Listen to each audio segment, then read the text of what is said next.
अस्सलाम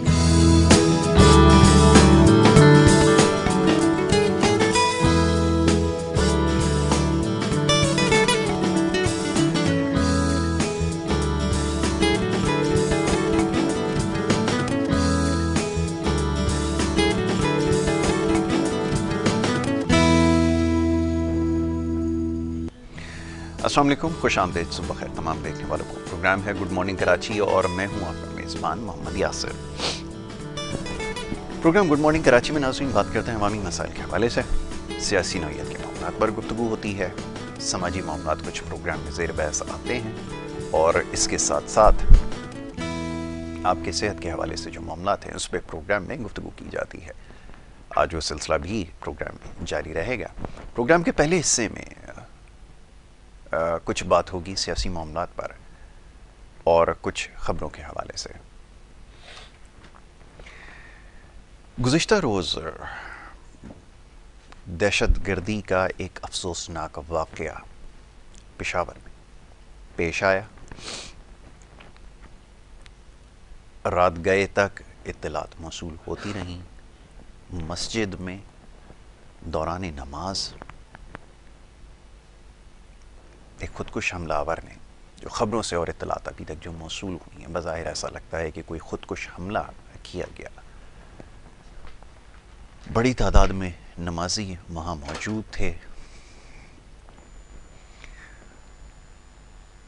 और इस अफसोसनाक वाक़ये में अभी से कुछ देर पहले मैं जब अपने पास न्यूज़ देख रहा था, 83 के करीब लोग ऐसे हैं जो इस अंधोनाक वाक़ये में जाँ बहक हुई। और इस वाक़ये की जितनी मसम्मत की जाए कम है। गुज़िश्ता रोज़ से लेके अब तक सुबह सवेरे तक बहुत सारे मामलात इस हवाले से ज़ेर बहस आए हैं। पैगामात लोगों के मौसूल हो रहे हैं। लोग फ़िक्रमंद हैं कि ये जो एक मसला गुज़िश्ता सालों में पाकिस्तान को दरपेश रहा, जिसकी वजह से बड़ी भारी तादाद में न सिर्फ इंसानी जानों का ज़िया हुआ, माली नुकसानात हुए और न जाने कितने ऐसे नुकसानात हुए जिनका अज़ाला कभी भी मुमकिन नहीं हो सकेगा। ये सिलसिला आखिर एक दफ़ा फिर क्यों और कैसे शुरू हो गया? जिम्मेदारी किसके ऊपर आयद होती है, ये एक अलग बहस है, लेकिन हालात इस नहज तक कैसे पहुंच गए, ये जानना आप सबके लिए ज़रूरी है। तो बहरहाल यकीनन इस मौजू पे, इस अहम इशू के ऊपर ज़रूर बात की जाएगी और सवालात भी ज़रूर उठेंगे। इसके साथ साथ जो दीगर मामलात हैं उसके ऊपर बात करना ज़रूरी है। गुज़िश्ता रोज़ कुछ पैगामात मौसूल हुए थे, ख़ास तौर पे जो बल्दियाती इंतख़ाबात अभी हुए, मुकम्मल हुए या नहीं हुए। हर शख्स ये जानना चाहता है कि क्या इसका मुस्तक़बिल होगा और इस हवाले से बात करनी ज़रूरी थी। तो हमने मेहमान यहाँ पर मदऊ कर रखे हैं, स्टूडियोज़ में मेरे साथ मौजूद हैं। पहले मोअज़्ज़ज़ मेहमानों को खुशामदीद कहूँगा और उसके बाद फिर गुफ्तगू का आगाज़ करूँगा। सबसे पहले जो मोअज़्ज़ज़ मेहमान हैं, मसूदुर रहमान अब्बासी साहब, पाकिस्तान पीपल्स पार्टी से आपका ताल्लुक़ है, vice chairman UC 5, general secretary Pakistan Peoples Party. उनको मैं खुशामदीद कहूँगा। बहुत शुक्रिया, बड़ी नवाजिश है आपकी मसूदुर रहमान साहब। दूसरे हमारे जो मेहमान हैं, मलिक यासिर सिकंदर आवान साहब, चेयरमैन हैं पंजाबी पख्तून इत्तेहाद। उनको भी मैं खुशामदीद कहूँगा। बहुत शुक्रिया एक साथ प्रोग्राम में वक्त देने के लिए। मसूद साहब, मामला तो आज जो बल्दियाती इंतख़ाबात हैं ज़ेर बहसाना था, लेकिन पहले चाहूँगा ज़रा इस मामले पर गुफ्तगू की जाए जो कल अफसोसनाक वाक़या पेश आया है। इसके हवाले से क्या सोचते हैं? बहैसियत सियासी कारकुन, एक वर्कर, बड़ी देर के बाद पाकिस्तान में एक अमन की एक कैफियत बहाल हुई थी, लेकिन उसके बाद फिर से ये सिलसिला शुरू हुआ। इंतहाई तकलीफ दें, क्या कहेंगे इस हवाले से? पहले चाहूँगा ज़रा इसके ऊपर कमेंट करें। बिस्मिल्लाहिर्रहमानिर्रहीम। सबसे पहले तो इसकी हम पुरजोर मजम्मत करते हैं। जो भी वाक़या हुआ ये बड़ा एक यानी कि बहुत एक शर्मनाक भी इसको कह सकते हैं, अफसोसनाक भी कह सकते हैं। हमारी पार्टी का तो शुरू से ही आपको अंदाज़ा है कि बिलावल भुट्टो जरदारी साहब शुरू से ही इसको कंडेम करते हैं। शुरू से ही कोई भी मामला हुआ है, एक वायद यानी कि जब बम ब्लास्ट चल रहे थे, खुदकश मामला भी चल रहे थे, तो उस वक्त भी सिर्फ एक वायद पीएल पार्टी थी जिसने खुल के इनकी मजम्मत की। उसके बाद ये दोबारा मामला कैसे शुरू हुए, क्यों शुरू हुए, इसकी देखें जी ये वजूहत हैं। देखें ये गैर मुल्की जो एजेंसीज होती हैं, गैर मुल्की जो फंडिंग यहाँ पर होती है, और वो कोशिश करते हैं कि पाकिस्तान को डीस्टेबलाइज करने के लिए। और उसमें सबसे बढ़कर अगर देखा जाए तो जब तक इमरान खान साहब की हुकूमत रही तो ये मामलात नहीं थे। अभी जैसे ही इनकी हुकूमत गई है तो दोबारा ये चीज़ें सर उठा रही हैं। तो इससे एक अंदाज़ा होता है गैर मुल्की ताकतें अपने एजेंटों के ज़रिए ये मामला ज़रूर करती हैं कि वो मुल्क को डीस्टेबलाइज करें। ख़ास तौर पे जिस तरीके से पीटीआई वालों ने हमारे मोअज़्ज़िज़ जो इदारे हैं, मोतबर इदारे हैं, जिनकी वजह से आज हम सुकून की नींद सोते हैं, और जो हमारे मुल्क का दिफा कर रहे हैं उनके ऊपर या ऑफिसर्स के ऊपर जो इल्ज़ाम लगाते हैं, वो भी इसी चीज़ की कड़ी है। और उसके बाद इन बम ब्लास्ट का होना भी इसी चीज़ की कड़ी में समझता हूँ कि इन्हीं का हाथ है, गैर मुल्की जो इन अपने एजेंटों के ज़रिए काम करवा रहे हैं। ठीक है, आप ये समझते हैं कि ये सब उनकी वजह से हो रहा है। मलिक यासिर सिकंदर अवान साहब, मैं चाहूँगा ज़रा गुफ्तगू के आगाज़ में ज़रा इस मामले के हवाले से गुफ्तगू कर ली जाए, और उसके बाद फिर जो यहाँ के जो मसाइल हैं उसके ऊपर आते हैं। क्या समझते हैं, क्या तासुरात हैं, इसके बारे में चाहूँगा ज़रा बात कीजिए। जी बहुत शुक्रिया। सबसे पहले हमारे सुनने वालों को अस्सलाम वालेकुम। यासिर भाई, हालात ये जो अभी ख़राब होना शुरू हुए हैं, यकीनन एक अलार्मिंग सिचुएशन है, और आवाम दो ही चीज़ें मांगती है अपनी रियासत से। एक अपना दिफा तहफ़्फ़ुज़ मांगती है, दूसरा मुआशी हालात में आसानियाँ उनके लिए पैदा की जाएँ। अब इन दोनों हालात को हम देखें तो पिछले 2-3 माह से दहशतगर्दी के छोटे छोटे वाक़यात हो रहे थे। ये बहुत बड़ा वाक़या पेश आया है, और वो भी इस्लामी मुल्क में, और जिन्होंने ज़िम्मेदारी ली है वो तहरीक तालिबान पाकिस्तान के लोग हैं। अब वो किस बुनियाद पे ख़ुद को इस्लाम का लंबरदार कहते हैं कि उनसे मसाजिद तक महफूज नहीं है। हमें तमाम तर सियासी इख्तलाफात को भुलाकर कम अज़ कम ऐसे वाक़यात पर हमें किसी भी पार्टी को क्रिटिसाइज़ नहीं करना चाहिए। देखें, कोई भी पाकिस्तान में जो सियासी जमातें हैं वो ये नहीं चाहती कि हमारे लोग बेगुनाह मारे जाएं। यकीनन अगर कोई क़यादत ऐसा चाहती है तो उसको तो हक़ ही नहीं होना चाहिए पाकिस्तान में सियासत करने का। और फिर सबसे बड़ी ज़िम्मेदारी आयद होती है KP के पुलिस पर कि उनके पास इतलात क्यों नहीं थी। फिर वो पुलिस लाइन के अंदर की मस्जिद है, तो ये बड़ी एक जो है ना ख़तरनाक सिचुएशन है कि पुलिस भी महफूज नहीं है। तो आम आवाम फिर ज़ाहिर है दिल बर्दाश्ता होंगे इससे इकॉनमी को और धचका लगेगा। पहले ही बेरोज़गारी, महंगाई ने बेड़ा गर्क किया हुआ है। आप तो सहाफ़ी हैं, इन हालात को दिन रात देखते हैं, पढ़ते हैं, रिसर्च करते हैं। तो अगर इन पे कंट्रोल ना किया गया, एक तरफ मुआशी बदहाली और दूसरी तरफ दहशतगर्दी, तो सिवाय बर्बादी के इससे कुछ हासिल नहीं होगा, अवाम को भी, हुक्मरानों को भी। बिल्कुल ठीक है, इससे बाहर आ जाना चाहिए फौज सियासतदान बराए मेहरबानी कम अज़ कम दिफा और मुआइशत पर क्रिटिसाइज़ ना करें। बिल्कुल ठीक है, फिल वक्त ना करें। इस वक्त तो वक्त की ज़्यादा ज़रूरत है कि ऐसे मामलात से जो है वो गुरेज किया जाए। और बड़ी अच्छी बात मलिक साहब ने भी कही है कि सियासी इख्तलाफात को भुलाने का वक्त है। वो यकीनन ये सियासत के लिए आपके पास सारी उम्र है, और सबसे पहले इस मुल्क की बका के लिए काम करना है। और ये बात भी दुरुस्त है कि कोई एक शख्स इसका वाक़े का ज़िम्मेदार नहीं है, बहुत सारे लोगों पर इसकी ज़िम्मेदारी आयद होती है। तो यकीनन इस वक्त सोचने की ज़रूरत है। जी मसूद रहमान साहब, आप थोड़ा सा शहर कराची का रुख करते हैं। ये जो बल्दियाती इंतखाबात पता नहीं मुकम्मल हुए हैं या नहीं हुए, अभी तक समझ में नहीं आया कि इसके हवाले से क्या हतमी बात की जाए। लेकिन बहरहाल जो कुछ होता रहा, लोग इसके ऊपर बहुत ज़्यादा कमेंट करते रहे। मुख्तलिफ़ सियासी जमातों का कहना ये है कि जो सूबे के अंदर हुकूमत मौजूद है उसने अपने इख्तियारात का इस्तेमाल किया और उसके ज़रिए जो है अक्सरियत उसने हासिल की है।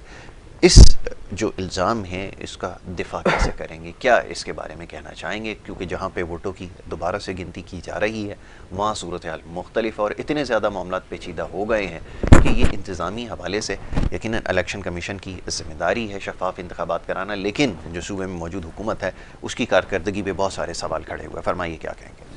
देखें जी, सबसे पहले तो ये कि अगर सूबाई गवर्नमेंट इसमें मुदाखलत करती तो मेयर इतनी ये सीटें ज़रूर ले लेते, वाज़ अक्सरियत से जीत जाते। देखें इस वक्त सेंट्रल से टोटल 4 सीटें पीपल पार्टी ने जीती हैं। 4 सीटें जीतना और वहाँ पे अगर तकरीबन आप ये समझते हैं 24 या 22 सीटें जमात इस्लामी ने जीती हैं, तो इसमें ये होगा कि सेंट्रल के अंदर जमात इस्लामी ने दान ली की। अच्छा, दूसरी आते हैं रिकाउंटिंग तकरीबन 4 पोलिंग स्टेशनों पर हुई। 4 जो हुई तो उसमें ये हुआ कि 2 पीपल पार्टी को मिल गई इसमें से सीटें और 2 मिल गई पीटीआई को।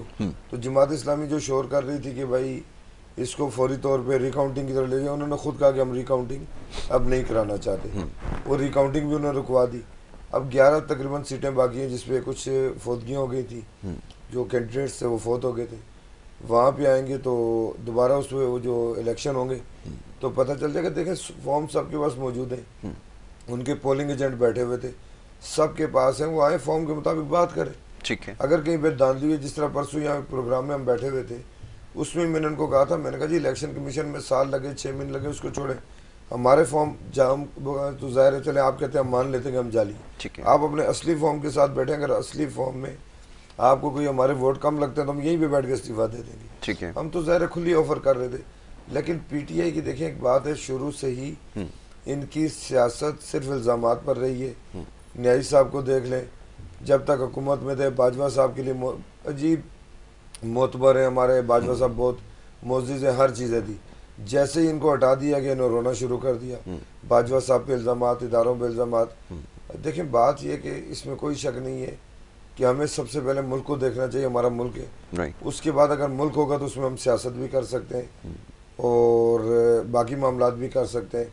लेकिन इसमें मामलात ये होते हैं, जिस तरह अभी थोड़ी देर पहले ही मैंने बात की बम ब्लास्ट के हवाले से। देखिए बात पता है कि जिम्मेदार का तयन होना ज़रूरी है, सबसे ज़्यादा ज़रूरी है। चाहे किसी पार्टी का भी बंदा हो, कोई भी बंदा हो, किसको फंडिंग हो रही है, गैर मुल्की फंडिंग किसको हो रही है, क्योंकि देखें हमारा मुल्क है, हमें ख़ास तौर पे मुल्क से मोहब्बत है। ठीक है। ये बड़ी कुर्बानियों से हासिल किया गया है। हम तो ज़्यादा इसलिए इसको अपना समझते हैं। हमारे शहीद जुल्फ़िकार अली भुट्टो साहब भी शहीद हुए, इसी सरजमीन पर शहीद हुए। मोहतरमा पे कारसाज पे बम ब्लास्ट हुआ, उसके बाद पिंडी में जाके फिर वो उन्हीं दिनों में 2-4-5 दिन में दोबारा गई, वहाँ बम ब्लास्ट में शहीद हुई। उसके अलावा हमारे सबसे ज़्यादा कारकुनान पीपल पार्टी के ऐसे हैं जो ज़ख्मी हुए, शहीद हुए। तो बात ये, हम तो मुल्क के लिए कुर्बानियाँ दे रहे हैं। हम तो आज भी कहते हैं हमारा मुल्क, हमारे इदारे हमारे लिए मुकद्दस है। हमारे मुल्क या इदारे के ख़िलाफ़ कोई भी बोलेगा, अल्हम्दुलिल्लाह पीपल पार्टी के कारकुनान सीना सुपर होकर उसके सामने खड़े होंगे। ठीक है। आप समझते हैं कि ये जो है इल्ज़ाम जो लगाया जाता है कि सूबाई हुकूमत जो सूबे में मौजूद है उसने बल्दियाती इंतखाबात में जो अपना वसाइल था उसका इस्तेमाल नहीं किया, और ये सरासर एक इल्ज़ाम है। मलिक साहब ये फरमाइएगा आप किस हद तक इस बात से मुतमईन है, क्योंकि ये जो इंतखाबात हुए हैं ख्याल ये है कि इतने ज़्यादा पेचीदा और नताइज के मामले में इतनी ताख़ीर शायद पहले कभी नहीं देखी गई थी। अब बहुत सारे सवालात अब खड़े हो रहे हैं कि आगे अगर आम इंतखाबात होते हैं तो क्या यही तरीक़ाकार अपनाया जाएगा कि जिसमें लोग नताइज के लिए इधर से उधर जा रहे होंगे, एक रात को जो है वो नतीजा जब जिसका ऐलान होता है तो एक जमात कामयाब, फिर सुबह तक जो है वो दूसरी और शाम तक फिर तीसरी, तो ये क्या सिलसिला ऐसे ही चलेगा? फरमाइए क्या राय रखते हैं? तमाम जिम्मेदारी इलेक्शन कमीशन की है ना, कि जब भी वो इलेक्शन की तारीख का ऐलान करते हैं तो ये उनकी जिम्मेदारी है कि जितने स्टेक होल्डर्स हैं उन सब की नुमाइंदगी को आप बुलाएं, उनके खदशात, उनके तहफ़्फ़ुज़ात आप लीजिए और डेट देने से पहले उन्हें आप दूर करें। जब वो मुतमईन हो जाएं तो आप इलेक्शन अनाउंस कर दें, तो तकरीबन मैं ये समझता हूँ कि काफ़ी सारे मसाइल हल हो जाएंगे।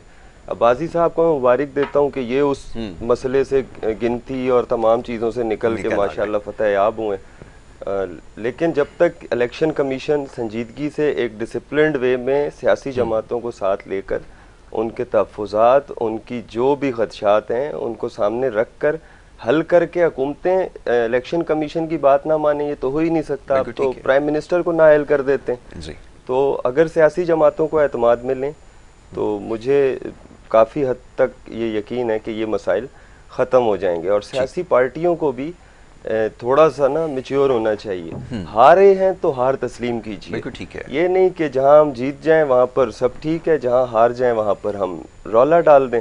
ये भी हमें आम नजर आता है, जहां हम जीत जाते हैं वहां सब ठीक है, जहां हम हार जाते हैं वहां पर हम इन बातों का इल्जाम लगा देते हैं। बिल्कुल ठीक है। अभी पीपल्स पार्टी और MQM की तो कोशिश थी कि इलेक्शन डिले हो जाए। बिल्कुल। क्यों यासिर भाई, सिंध में पीपल्स पार्टी क्या हुक्मरानी कर रही है पिछले 13-14 साल से, और वो आवाम की आवाज़ है, क्योंकि ताकत का सरचश्मा आवाम पीपल्स पार्टी का नारा है। ठीक है। तो उन्हें ये चाहिए था कि आखिरी आयाम में इलेक्शन डिले करने के बजाय वो आज से 3-4 माह कबल, क्योंकि ये इलेक्शन डिले होते होते आज 3-4 माह तो हो चुके हैं, तो हल्का बंदी MQM और इन तमाम को साथ लेके चलते।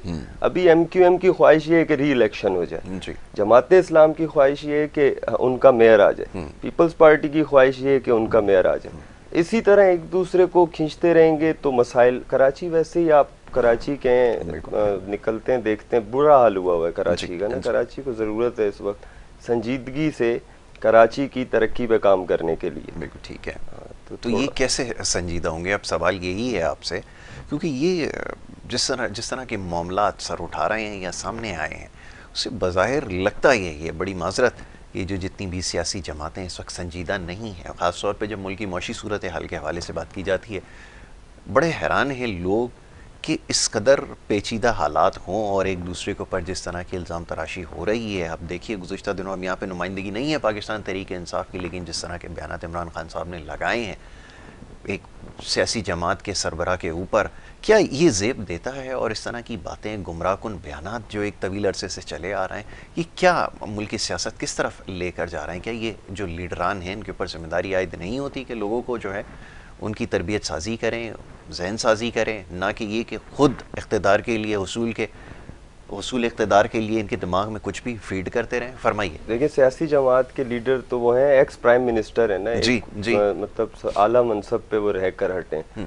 तो सबसे ज़्यादा मोहतात गुफ्तगू उन्हें करनी चाहिए। इक़्तिदार आने जानी चीज़ है, मुल्क होगा तो इक़्तिदार कल फिर आपको मिल जाएगा, मिल सकता है, बिल्कुल। लेकिन अगर आप इदारों के खिलाफ आवाम को उकसाना शुरू कर देंगे तो ये एक इंतहाई ख़तरनाक बात है। मैं खान साहब को या किसी भी सियासी शख्सियत को तनकीद का निशाना बनाए बगैर तमाम सियासी कायदीन से यही अर्ज़ करूँगा, और आवाम भी यही चाहती है और उनसे यही सुनना चाहती है कि आप हमारी तरक्की पर बात करें, हालात पर बात करें और उसको हल करने के लिए काम करें, ना कि आप इक़्तिदार में बैठें तो भूल जाएं, इक़्तिदार से हटें तो आप अपने इदारों के पीछे लग जाएं। बिल्कुल। तो खान साहब की ये इंतहाई कहें कि गलत पॉलिसी थी कि उन्होंने इदारों को तनकीद का निशाना बनाना शुरू कर दिया। हाँ, अगर उन्हें कोई शिकवा गिला था तो आप इक़्तिदार में थे उस वक्त, तो आईनी तमाम तर रास्ते आपके पास मौजूद थे, आप उन रास्तों से काम करते, उन रास्तों से आप चलकर उन चीज़ों को ठीक करते जो आपको हालात ख़राब नज़र आ रही थी, ना कि आप इक़्तिदार से हट के उसको तनकीद का निशाना बनाए। तमाम सियासी जमातें आज तकरीबन क्या उसमें हैं, हुकूमत में, सिवाय PTI और जमात इस्लामी एक दो जमातों के, उनको चाहिए कि वो इमरान खान साहब की बातों को दरगुजर करें और ध्यान दें कि इस वक्त ज़रूरत किस चीज़ की है। ठीक है, बड़ी अच्छी बात। अभी जो आपने भी अपने प्रोग्राम के शुरू में पेशावर धमाके के ऊपर मजम्मत भी की और उसका दुख का इज़हार भी किया, ये तो हम करते ही चले आ रहे हैं ना। बिल्कुल सही। आज से नहीं, आपकी और हमारी भी उम्रें 4 दिहाइयाँ गुजर चुकी हैं, यही हम सुनते आ रहे हैं कि बस वो एक मुज़ाहमत कर देते हैं बस। अच्छा, मुझे और आपको तो ज़ेब देता है मुज़म्मत करना, लेकिन बरसर इक़्तिदार लोग जो हैं अगर वो भी मुज़म्मत करेंगे तो फिर ठीक कौन करेगा? सवाल तो सिर्फ और सिर्फ इस वक्त जो ज़रूरत है ना, वो जो क़यादत कर रहे हैं, जो इस वक्त हुकूमत कर रहे हैं, उन्हें ये चाहिए कि इमरान खान साहब की बातें अपनी जगह, ज़ाहिर है उन्होंने सियासत में ज़िंदा तो रहना है ना, अपने वोटर्स को, अपने लोगों को कुछ ना कुछ कह कर उन्होंने अपनी तरफ मुतवज्जो रखना है, वो ये करते रहेंगे जब तक इलेक्शन नहीं हो जाते। तो जब तक इलेक्शन नहीं हो जाते, कम अज़ कम बैठी हुई जो जमातें हैं हमारे ऐवानों में, उनका ये फ़र्ज़ बनता है कि वो इस वक्त देखें कि हालात किस तरफ जा रहे हैं। बलूचिस्तान हो, केपी हो, सिंध हो, पंजाब हो, इन तमाम में जो हालात चल रहे हैं तो इस पर थोड़ा सा गौर करें, ना कि वो इमरान खान के पीछे लगे रहें। वो अब चले गए, ठीक है, उनका चैप्टर फ़िलहाल क्लोज़ है। तो आप अभी हुकूमत में आप लोग हमारे जो शहरी हालात हुए हैं दहशतगर्दी के, उसको इंटेलिजेंस एजेंसीज के साथ बैठ के उनको देखें और मईशत को देखें। सबसे ज़्यादा ज़रूरी है जो आपने आखिरी बात कही है कि मईशत के हवाले से मिल बैठने की ज़रूरत है, और ये सियासी मामलात और ये जो सियासी इख्तलाफात हैं ये चलते रहेंगे। बहरहाल गुफ्तगू जारी रहेगी। एक ब्रेक के लिए कहा जा रहा है, मुख्तसर सी ब्रेक यहाँ पर लेनी होगी। ब्रेक के बाद वापस हाजिर होंगे। आप देखते रहिए programme good morning Karachi.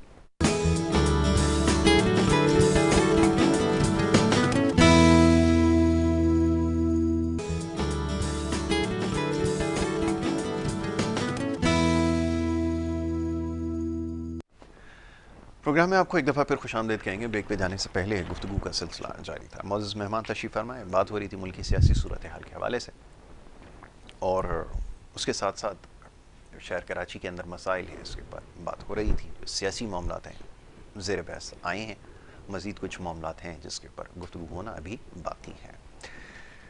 मसूदुर Rahman Abbasi साहब तशरीफ़ फरमाए और उनसे गुफ्तगू हो रही थी कुछ बल्दियाती इंतखाबात के हवाले से। ये जमात इस्लामी बड़ी भरपूर कैंपेन उनकी चली है, सब कुछ होता रहा, उम्मीदवार भी कामयाब हुए, लेकिन उसके बाद इतना मैंडेट मिलने के बाद भी अभी भी मामला जो है वो लगता ऐसा है, बज़ाहिर ऐसा है कि अफ़हाम व तफ़हीम के ज़रिए हल नहीं हो पा रहे। इसकी ज़िम्मेदारी किसके ऊपर आयद होती है? क्योंकि उनका मुतालबा जो है वो कहते हैं बहुत सारी जगहों पर, उन्होंने काफ़ी देर से इस बारे में बात कर रहे हैं कि उनके उम्मीदवार कामयाब हुए हैं, लेकिन नतीजे को बार बार तब्दील किया जा रहा है। कहीं दानिस्ता जो है उसमें ताख़ीर हुई है, वो भी एक बहुत बड़ी वजह बन रहा है जिससे शकूक व शुबहात पैदा हो रहे हैं। कैसे दूर करेंगे ये बताइए। अब तक के जो मुतालबात उन्होंने किए हैं किस हद तक इसके ऊपर अमल हुआ है? ये क्या मुफाहमत का रास्ता इख्तियार किया गया, ये तो ज़रा बताइए। देखें, एक चीज़ तो मैं आपको ये बताता चलूँ, रिज़ल्ट हमेशा से ये होता है 48 घंटे बाद या 36 घंटे बाद ऑफिशियली अनाउंस किए जाते हैं। अनऑफिशियली अनाउंस हो जाते हैं, लोगों को खुद होता है, जश्न भी मनाना शुरू कर देते हैं। अब जहाँ तक देखें जमात इस्लामी को जो सीटें मिली, ये पिछली बार भी आपको याद होगा जब मोहतरम नेमतुल्ला खान साहब मेयर बने थे, वो भी एमक्यूएम के बाइकाट की वजह से बने थे। आज भी अगर जमात इस्लामी को सीटें मिली है तो एमक्यूएम के बाइकाट की वजह ही से मिली।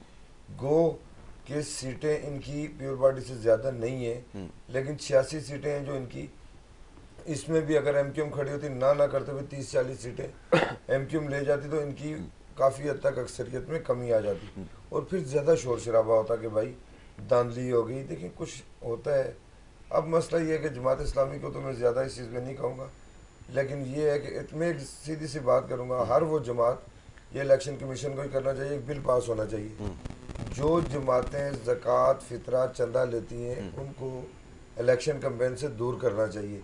क्योंकि इलेक्शन कैंपेन के अंदर जितना पैसा जमात इस्लामी का आपके सामने लग रहा है वो ज़कात फितर और कुर्बानी खालों का लग रहा है। क्योंकि आप देखें करोड़ों अरबों रुपया कहाँ से लगा रहे हैं। सबसे ज़्यादा मीडिया कैंपेन या जिनको इनके आप दूसरे देखें पेनाफ्लेक्स पोस्टर, यानी कि हर तरीके से वो जमात इस्लामी ही कर रही है। बड़ा संगीन नौयत का इल्ज़ाम है। अगर वो ये कहें कि आप इसको साबित करें कि जो उनके फ़लाई इदारे हैं, बहुत सारी सियासी तंजीमों के फ़लाई इदारे हैं, अगर उसके मामलात में आप ये कह रहे हैं कि वो पैसा अगर इसके अंदर इन्वॉल्व है तो ये तो साबित करना पड़ेगा। जैसे अभी हम कुछ देर पहले बात कर रहे थे कि अगर कोई भी लीडर आसिफ अली जरदारी साहब के ऊपर अगर कोई इल्ज़ामात संगीन नौयत के लगाता है तो उसको साबित उसको करना पड़ेगा। अब यही बात आप कर रहे हैं कि अगर आपने जमात इस्लामी पर इतने संगीन इल्ज़ामात आयद कर दिए तो क्या आप समझते हैं सबूत आपके पास हैं? अगर अदालत आपसे कह के फराम करें कि आपने कहा कि कैंपेन में जितना पैसा इस्तेमाल हो रहा है। बिल्कुल, देखें सबूत मैं भी दे सकता हूँ, सबूत आपको भी पता है, सबूत हर पाकिस्तान के शहरी को भी पता है। क्या अल खिदमत की एम्बुलेंसें इलेक्शन कैंपेन के दौरान नहीं चलती रही?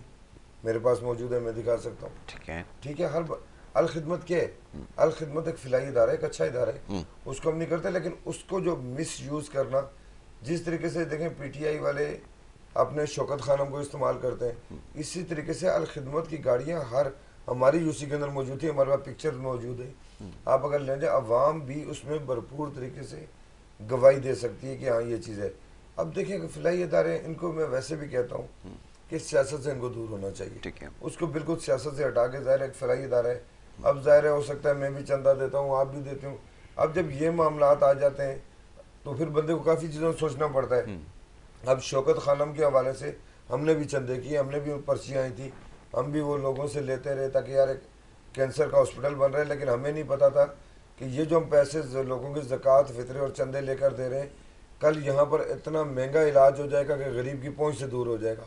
आज शौकत खानम को सिर्फ जो है एक पैसा बनाने के लिए इस्तेमाल किया जा रहा है। और अभी पिछले दिनों आपने खुद देखा, आपके चैनल पे भी चला था, जैसे इमरान खान ने उसकी वजाहत भी की थी कि बिल्कुल मैंने ज़कात का पैसा का इन्वेस्ट किया था। अब देखें, बात यह कि अब इस तरीके के मामलात हो जाएंगे तो फिर लोग किस पे भरोसा करेंगे। और कराची में इस वक्त अगर आप देखें तो सबसे ज़्यादा यहाँ पर जो चंदा लिया जाता है या दिया जाता है, कराची से ही दिया जाता है। हमने तो अल्हम्दुलिल्लाह देखें, बात यह है कि इदारों के हवाले से या सिंध गवर्नमेंट के हवाले से, आपने शेरशाह से लेके मीरा नाका रोड पे प्रोग्राम भी किया, अपने हालात भी देखे। वो आज देखें माशाल्लाह तकरीबन एक साइड उसकी बन चुकी है, दूसरी साइड बनने जा रही है। इसमें हमारे मोहतरम लियाकत अली अस्कानी साहब, वकार मेहंदी साहब, सैयद गनी साहब, इन्होंने स्पेशली नासिर शाह साहब, यानी कि इन्होंने स्पेशली इसको अब रोड, यानी कि अभी भी मैं आ रहा था तो जगह जगह काम चल रहे थे। ये मुर्जा वाब साहब ने टोटल 10 महीने के पीरियड में इतने अल्हम्दुलिल्लाह काम कराए कि अभी तक काम चल रहे हैं। देखिए, पीपल पार्टी सिर्फ काम पे यकीन रखती है, क्योंकि ये कोशिश यही करते हैं कि इनका ज़ाहिर है हमारा ये कराची हमारा ही है, सिंध हमारा ही है, पूरा पाकिस्तान हमारा है, हम जहाँ भी होंगे अल्हम्दुलिल्लाह वहाँ पे काम करेंगे, काम के ऊपर यकीन रखते हैं। बिल्कुल ठीक है। मलिक साहब फरमाइएगा, अब ये तो सियासी जमातों की बातें हैं और ये जो बात उन्होंने कही है ख़ास तौर पे कि ज़कात का पैसा और इसका पैसा जो है वो इस्तेमाल हो रहा है, अब ये हमारी सियासी सूरत हाल है। मैं चाहूँगा ज़रा इसके ऊपर खुद ही कुछ कह दीजिए, मैं क्या इसके ऊपर मज़ीद कुछ देखिए, सियासत है ही फलाह का नाम। जी जी, आप सियासत करते हैं आवाम के लिए, तो उसका मकसद ये नहीं होता आप इक़्तिदार में आ जाएं, उसका मकसद होता है कि हम अपने आवाम की फलाह कर सकें। ठीक है। जमात इस्लामी की वासी साहब ने जो खिदमत के हवाले से या उनकी फलाही जमातों के पैसे को इलेक्शन में इस्तेमाल करने के हवाले से बात की है, मैं तो इससे बिल्कुल एग्री नहीं करता।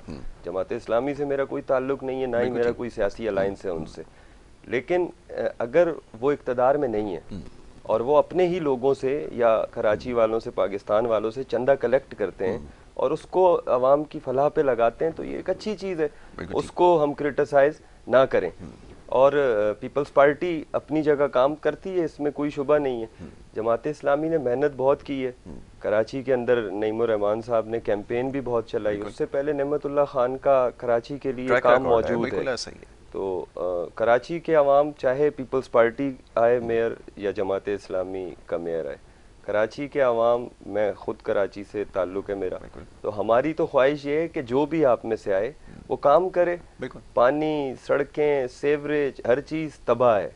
अब कोई एक टाउन, अभी पहले डिस्ट्रिक्ट्स थे अब टाउन्स में कन्वर्ट कर दिया है उसको, तो मेरे ख्याल से कराची के कितने 24 टाउन हैं बासी साहब अभी, 22-23-24, तो जो भी वो 22 या 24 जो टाउन्स हैं उनमें से कोई भी एक टाउन ऐसा नहीं है जिसको आप मॉडल टाउन तस्वर कर सकें। तो ये किसका कसूर है? इसमें आप जमात इस्लामी को कुछ कह सकते हैं, नून को कुछ कह सकते हैं, MQM को यकीनन आप कह सकते हैं। वसीम अख्तर साहब अभी मेयर थे और जाते वक्त उन्होंने कहा मेरे पास तो कुछ था ही नहीं, सर कुछ नहीं था। आप अगर सिर्फ KMC की गाड़ियों को डीजल देने के लिए बैठे हुए थे तो आप पहले दिन बता देते कि मेरे पास ताकत नहीं है, अख्तियार नहीं है, आप पहले बैठे रहे जाते जाते। तो अब जो मेयर आ रहा है, हमारी दरख्वास्त है, अल्लाह करे वो PP का है या जमात का है, कि वो जब आए तब बता दे कि उसके पास क्या अख्तियारात हैं और क्या नहीं है जो कि ताकि मैं उसके अख्तियारात की ही उम्मीद रखूं। नहीं, अभी तो जंग है ही इसी की कि आप 140A के हवाले से आपने काम करना है, इख्तियारात जो है वो मुंतकिल करवाने हैं। और अभी जितनी भी कोशिश होगी, अगर कोई सेटअप बन भी जाता है तो उसकी तमाम तर कोशिश यही होगी कि इख्तियारात को बहाल कराया जाए, पहला फेज जो है। तो ऐसा ना हो ना यासिर भाई कि वो 4 साल जो है वो इख्तियार लेने और ना लेने देने के चक्कर में गुजर जाए। मैं आप कहाँ खड़े? जी, मैं यही सवाल, पैसा मेरा आपका लग गया इलेक्शन पे, अब हम तो ये चाह रहे थे कि वो पैसा अगर लग गया है, अल्लाह अल्लाह करके इलेक्शन हो गए, किसी के बॉयकॉट और किसी के धांधली के नारों के बावजूद, अब आप उन्हें अख्तियारात कम अज़ कम इतने ज़रूर दें वो कराची का कचरा उठा सकें, कराची को पानी दे सकें, कराची का सेवरेज का निज़ाम बेहतर कर सकें। मेन शाहराहें छोड़ दीजिए, गली मोहल्ले तो ठीक कर दीजिए। बिल्कुल ऐसा ही। तो अभी जो है ना किसी को क्रिटिसाइज ना कीजिए, अभी आप आपस में बैठिए। अभी कराची में दो बड़ी जमातें जो वाज़ेह सामने आई हैं, उसमें पीपल्स पार्टी नो डाउट कि उसके पास अक्सरियत है, जमात इस्लामी उसके करीब करीब है। बेशक उनका शिकवा है कि उनकी कुछ सीटों पर अभी उनको इख्तलाफ है कि वो उनकी सीटें थी धांधली हो गई, इसी तरह पीपी का भी कई जगह पे इख्तलाफ है कि धांधली हो गई। खैर ये इंशाल्लाह जल्दी सॉल्व हो जाएगा और करना पड़ेगा इनको, क्योंकि इसी में उलझे रहेंगे तो जनरल इलेक्शन करीब आ जाएंगे। अभी कितना टाइम रह गया है जनरल इलेक्शन में, आगे 2-4 माह बाद इलेक्शन का माहौल होगा। बिल्कुल सही है। तो क्या आपने सिर्फ अपने मेयर को आने वाले इलेक्शन के लिए इस्तेमाल करना है या कराची की आवाम के लिए इस्तेमाल करना है? बिल्कुल ठीक अगर मकसद मेरी और आपकी फलाह है, इस शहर की फलाह है, तो आप बैठिए, किसी एक को मेयरशिप दे दीजिए। अगर पीपी मैं तो खैर ये आप या मैं मशवरा उन्हें नहीं दे सकते, जाहिर है उन्होंने जंग लड़ी, इलेक्शन लड़ा, इतनी कैंपेन की इसीलिए कि मेयर उनका है, क्योंकि कराची एक बड़ा शहर है। जो भी आए बराए मेहरबानी वो पहले दिन से, उसके पास अगर अख्तियारात नहीं है वो पहले दिन आए, आवाम में प्रेस कॉन्फ्रेंस करे, बताए कराची वालों को कि मेरे पास अख्तियारात नहीं हैं। वो सुप्रीम कोर्ट रजिस्ट्री जाए, दरख्वास्त दायर करे कि मेरे पास अख्तियारात नहीं है। वसीम अख्तर वाला काम खुदा रहा हमारे साथ ना कीजिएगा। नहीं, उन्होंने भी तो अदालत से रुजू किया और उसके बाद क्या हुआ, उनके जाने के बाद आकर, बल्कि वो चीफ जस्टिस साहब थे, वो जाते जाते आखिरी दिन उन्होंने कहा कि जब सारे काम हो गए तो अब इसके ऊपर जो है वो फैसला देना चाहिए। ये तो सूरत हाल है हमारे यहाँ, मैं इसके ऊपर मजीद क्या कहूँ। अब देखें, आपके पास कराची का मेयर था ना, फंड था आपके पास, अगर सिर्फ और सिर्फ आपके पास कचरा उठाने का भी काम नहीं था तो आप क्यों बैठे रहे? आप पहले दिन से एहतजाज पे निकल जाते। ये तो सवाल हर कोई करता रहा। आप ऑफिस में ना बैठते, आप उन मराहत को अवेल ना करते, आप एंजॉय करते रहे और आपने जी आप सिर्फ और सिर्फ पावर लेने की बात करते हैं। उस पावर से जो आपने आवाम को डिलीवर करना है ना, उस पर आप काम नहीं करते। अब वो पावर्स आप किस मकसद के लिए लेते हैं? अब आवाम इतने बेवकूफ नहीं है। आपका अगर उन पावर्स को लेने का मकसद सिर्फ अपने आप को डेवलप करना है, अपनी जमात को ऊपर लाना है, तो भाई अल्लाह हाफिज। बिल्कुल ठीक है, आप बाइकआउट करें, इलेक्शन लड़ें। अब आप काम करेंगे, आवाम आपको वोट देगी। आप काम नहीं करेंगे, धांधली अब इतनी आसान नहीं है। ये बड़ा आसान है कह देना जी इस्टेब्लिशमेंट और धांधली, ये इतना आसान नहीं है। जो वोट जब बंदा देने जाता है तो उसको पता है मैंने वोट दिया है, और जब फॉर्म 14 होता है सर, जो आप लोगों को फॉर्म 11 जो इनको दिया जाता है इलेक्शन रिजल्ट, तो वो कलेक्ट करके कैंडिडेट्स के नुमाइंदे, वो उनके पास पड़ा हुआ होता है रिजल्ट, उनको पता होता है कि मैं जीता हूँ या हारा हूँ। अब वो बिला वजह कई लोग हार देख कर भी जी रिकाउंटिंग करो, हम जीते हुए थे, हम हारे हुए थे। अब इससे बाहर आ जाएं ये दोनों जमातें, क्योंकि पीपी और जमात अब उनके कोर्ट में बॉल है, अब उनका काम है। बिल्कुल ठीक है, वो जल्द से जल्द फैसला करें और हमारे लिए कुछ करके देखें। बिल्कुल ठीक है। मलिक साहब बहुत शुक्रिया आपका, बड़ी नवाजिश। मलिक यासिर सिकंदर अवान साहब हमारे मौजूद मेहमान, और मसूद रहमान अब्बासी साहब, आपका भी बड़ा शुक्रगुजार। मुख्तसर वक्त में आपसे अच्छे मामलात पर गुफ्तगू हुई, क्योंकि आज माहौल ऐसा था कि ज़्यादा जो सियासी इख्तलाफात के हवाले से बात करना भी मुनासिब नहीं है। कोशिश की जितनी गुफ्तगू हो, तामीराती हो, मसाइल के हल की तरफ निकला जाए और इन मसाइल को जल्द से जल्द हल किया जाए। और जैसे गुफ्तगू के आगाज़ में बात हुई कि सियासी इख्तलाफात और सारे मामला जो है वो चलते रहेंगे, लेकिन इस वक्त मुल्क की बका और सलामती सबसे ज़्यादा ज़रूरी है। इस वक्त ही नहीं, हमेशा से इसके बारे में बड़ी संजीदगी से सोचने की ज़रूरत है, और इसकी जिम्मेदारी तमाम सियासी जमातों के ऊपर आई होती है। एक ब्रेक की तरफ जाना होगा, ब्रेक के बाद दूसरा सेगमेंट जारी रहेगा। आप देखते रहिए प्रोग्राम गुड मॉर्निंग कराची।